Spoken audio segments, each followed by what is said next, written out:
Storytime with CCILC. This week's story is Groovy Granny, written by Kally, illustrated by Lynn Smith. My granny says she's groovy. I'm not sure what that means.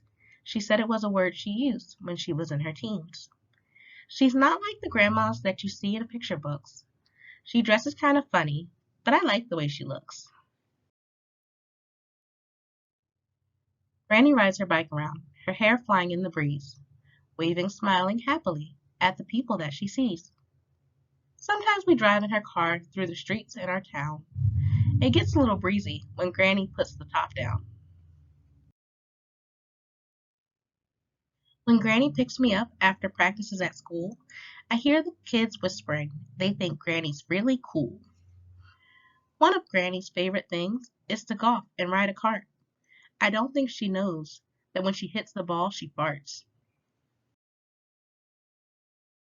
Sleepovers are so much fun. We get cozy on the floor, but before the movie ends, I can hear my granny snore.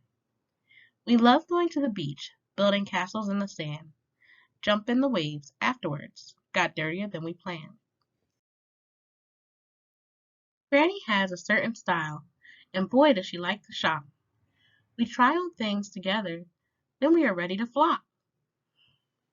Sometimes Granny loses things. Her face gets a little red. She's looking for her glasses when they're sitting on her head. My granny likes to travel. You only live once, she'd say. Wonder what she does all day when she is so far away. Reading is another thing my granny likes to do.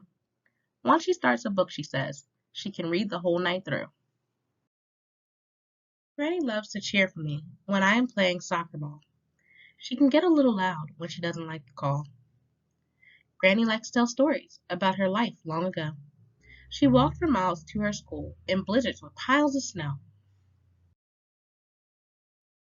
Cell phones, iPads, computers weren't around when she was young, but she can still remember that she had a lot of fun. The kids in her neighborhood would ride their bikes to the park.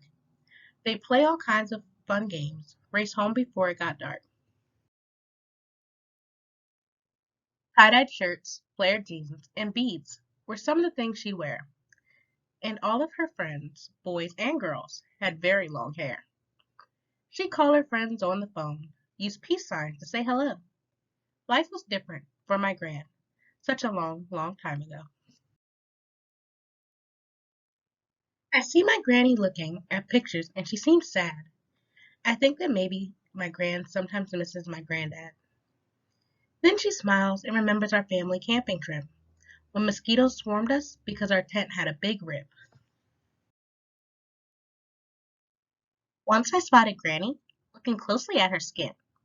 She asked me to help her pluck the hairs growing from her chin. When Granny is in the shower, she often sings a loud song. I don't think that it matters that she gets the words all wrong. La la la la loo. Life is short, my granny says, much shorter than it can seem. Do what makes you happy and always follow your dreams. I don't always understand what my granny talks about. I just know that she loves me lots. Of that I have no doubt. I wasn't born yesterday. My favorite time with Granny is when she hugs me very tight and tucks the blankets very snug and kisses me goodnight. Mom says all that Granny needs is hugs and a kiss or two. I think that for my Granny, it's the least that I can do.